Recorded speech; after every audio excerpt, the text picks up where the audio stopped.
Started everything on fire. Great clouds of smoke rose into the upper atmosphere and blocked the sun so that no sunlight reached the ground. It became cold and dark. Photosynthesis stopped, and plants and animals in the ocean or on the land either starved or froze to death. The dinosaurs didn't do anything wrong that caused their death. It was just fate that an asteroid hit the Earth and killed 70% of the species that we know of on the planet. Unfortunately, in our lifetimes, we may experience the same fate as the dinosaurs. But I'm not talking about another asteroid collision. I'm talking about a nuclear war. If you live in a city that has a military base, there's a missile that's aimed at you right now. If you live in a city that has an important industry, a major university, a large airport, an oil refinery, or oil storage facilities, there is a hydrogen bomb that's aimed at you right now. We live in a perilous era. There are 15,000 nuclear weapons on the planet, and the 9 nuclear weapon states are in conflict with each other. The United States and North Korea, NATO and Russia, India and Pakistan. We're just one misunderstanding, one mistake, or one fanatic politician away from a nuclear conflict. In the Second World War, fleets of hundreds or even 1,000 airplanes were used to bomb a single city. But with the invention of the atomic bomb, only one airplane and one bomb was needed. The Enola Gay carried one atomic bomb with the power of 15,000 tons of TNT. And when it dropped that bomb on Hiroshima, Japan, 100,000 people died. Over time, even more powerful bombs were built, hydrogen bombs, and had the power of 500 Hiroshima bombs. And of course, the United States and Russia don't just use airplanes. They have intercontinental ballistic missiles with hydrogen bombs on them. And they have nuclear submarines with missiles. A single Trident missile submarine can carry 100 hydrogen bombs with the explosive power of 1,000 Hiroshima bombs. Knowing the power of the bombs and their targets, we can understand the destructiveness and loss of life that might occur if these were ever used. Let us imagine, for example, that the United States attacks Pyongyang, North Korea, the capital, with the smallest bomb carried on a Trident missile submarine. 500,000 people, about the population of Sacramento or Baltimore, would die. Nuclear weapons kill people in 4 different ways. There's a shock wave so powerful that it knocks down concrete buildings and kills everyone within that zone. There's radiation that's released from the atomic bomb as it fissions. The radiation would kill 50 to 90% of the North Koreans over the next few weeks. The shock wave continues out with enough power to knock down residential buildings. 6 miles in diameter, there's a blast of light so bright that if your skin was exposed, you'd get 3rd-degree burns, which can be fatal. And flammable things like leaves, newspapers, and your clothes would burst into flames. And of course, if we attack North Korea, they're likely to attack us back. And these terrifying scenarios I'm talking about are just if each side uses one nuclear weapon. But Russia and the United States each have 4,000 strategic nuclear weapons. That's enough to attack each city with more than 100,000 people in each country with 10 atomic bombs. Even a war between India and Pakistan, two of the smallest nuclear powers, with only a few hundred weapons of about the size of the Hiroshima bomb, we might die as unintended consequences. My colleagues, Luke Oman and Alan Roebuck, calculated the spread of smoke after a war between India and Pakistan. It only takes about 2 weeks for the smoke to cover the entire Earth, and it would rise to altitudes between 20 and 50 miles above the surface. At those altitudes, it never rains. The smoke would stay there for years. It's estimated that in a war between India and Pakistan, that we would lose 10 to 40% of the yields of corn, wheat, and rice for years afterward. The entire world only has enough food to feed the population for 60 days unless agriculture produces more food. Ira Helfand, a member of the Nobel Peace Prize-winning International Physicians for the Prevention of Nuclear War, has estimated that 1 to 2 billion people would die after a war between India and Pakistan of starvation. And after a full-scale nuclear war, temperatures would plunge below ice age conditions. We would be in a nuclear winter. No crops would grow. It's estimated that 90% of the population of the planet would starve to death, and civilization would be destroyed.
Floor of the Penthouse Studios, high above the majestic mountains of New England. Full Power Radio presents 4 hours of non-stop radio entertainment. It's time for the Lee Elci Show. And now, here he is, Lee Elci. All right, here we go. A sombering start to your Friday, 4th day of March 2022. This is 94.9 News Now and Stimulating Talk. We are broadcasting out over Connecticut, Rhode Island, and Long Island. Actually global. That's right. All over the world. All you have to have is internet access. If you got the internet, you're in business. You can listen to us anywhere and everywhere. Carry your smartphone around. Download the app. Crystal clear audio with Alexa. Even on our website, 949newsnow.com. Lots of places to find out information. You can go to the website. You can go to my website, which is still under construction, if you will. I know we haven't updated that in a while, but we will do that hopefully in the next week or 2 or 3 weeks or something like that. As soon as we get it up and operational, it'll be something that we'll have forever, and we'll be able to move and shake with it every single day. Please like the Voice of Freedom Facebook page. The more new folks we have on that, the better. I've always said if you can share it, that'd be great. Share the page with your friends. I don't know how these damn Facebook algorithms work. I have no idea. You know, we have tens of thousands of listeners more than that every day. And, it seems for some reason we don't have or haven't built a lot of the Facebook following, but we could do that. That'd be great. Like I said, I don't understand how that works, but I would assume that if you share it more, that would be better. So if you are so inclined to hit that share button, that would be great as far as the Voice of Freedom page. That way more people can talk back and forth, and a lot more folks can interact with each other, which I think would be a good thing. So, yeah, a beginning that is certainly not one with a rosy disposition. Yesterday, more death and destruction, more bombings, more chaos, more cruelty. It's war. This is war. We watch movies, we romanticize about war to a certain respect. Only the people that have actually been in a war can tell you that what you see on TV doesn't come close to giving you the real feeling of either being shot at or being in a building that's being bombed or having somebody literally try to kill you. And only our Vietnam veterans and a very few, and Korean veterans and a very few members of World War II. Of course, we've got Desert Storm folks can say the same thing. But what I'm saying, my point I'm trying to make is that we tend to think of war, I think, from 30,000 feet away and don't really think about it up close and personal and what it actually is doing and how it actually is affecting folks on the ground. And, I can only imagine how bad it must be for families and women and children who are hiding in bunkers trying to avoid being the next victim, the next casualty of one of Putin's bombs, or in this case, this power plant that's been attacked. Now, I don't know what's going to happen with this. I mean, maybe it's journalistic sensationalism. You see a power plant being attacked and everybody loses their mind. But so far, everything that has happened has almost been, I feel as though it's almost been minimized, right? What we're seeing on TV. I know we're getting more of the pictures now. Yesterday was, pictures of literally burnt out apartment buildings, apartment buildings with giant holes in them. I mean, this is where people lived. Civilians lived. And now they're turned to rubble. And that all happened in the last 24 hours. So this is a march across Ukraine.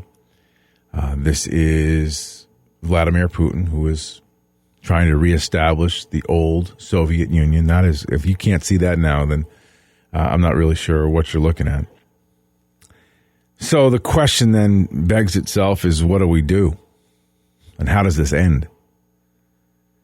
How much devastation are we going to allow to happen? Are we just going to sit back and sacrifice? Now, I don't have an answer, but I'm not a paid member of our federal political contingent. Right? I know right and wrong. I feel like I can tell you what's right in this situation and what's wrong.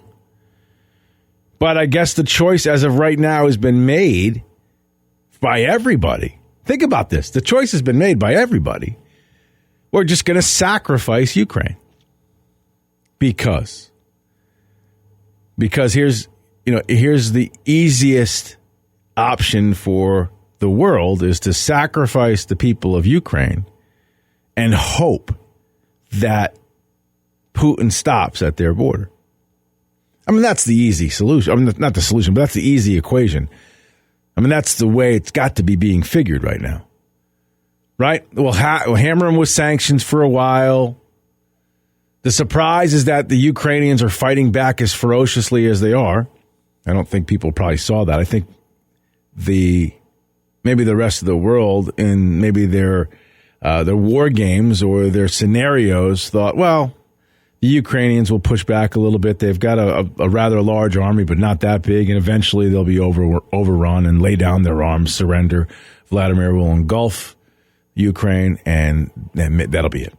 They'll get their resources. They'll be back to where they were. He'll be happy. They're not in NATO anyway. We'll figure something out. I feel like that's probably what everybody is hoping, even now. Right? Even now. Because nobody wants to engage because he's threatened the nuclear option. And nobody knows how stable he is. And as I played for you in that opening, a nuclear war is catastrophe. And it's over. If, in fact, we begin to lob, real nuclear weapons at each other. I mean, one or two would be, again, absolutely devastating. If we start lobbing 1,000 at each other, it's over. It'll never be the same. I mean, two may make it never the same, considering how big these bombs are now compared to what we dropped on Nagasaki and Hiroshima. So, what do we do? How does this end? And is the world just willing to sacrifice Ukraine? Would that be a good deal for everybody right now? Right? Would it be a good deal to go back to business as usual? Russia oil, we get that again. Let's say we fast forward this to March of 2023. He's completely across the entire country. Flags are flown. Russian flags are flown over Ukraine. The rest of the world is mad, holding their breath, stamping their feet. But within a couple of years, they'll open up dialogue, discussions, blah, blah, blah. I mean, is that an acceptable resolution and a solution to this? I don't know. Apparently, leadership across the world seems to think so. Now, obviously, I think what's happened is they've seen that, as we have predicted on this show and others, you're going to see the devastation. You're going to see women and children dead or running for their lives or hiding in bunkers. Videos of children in hospitals yesterday. You're going to see those, and so you're going to want to act as a nation or a people and give them arms, do this, do that, stand behind them. But in the end, is it worth the risk? Is the planet worth the risk of Ukraine? That maybe is the equation that's being figured out, I guess, or calculated, maybe is a better word, by all the great leaders. Are we willing to sacrifice Ukraine to the madman and hope he stops? Now, if he doesn't stop at the border of Ukraine and he moves on other countries, well, now it will probably be over. Unless, of course, at that point in time, they're like, oh, well, it's just one more. Or it's just one more. Or it's just a few more.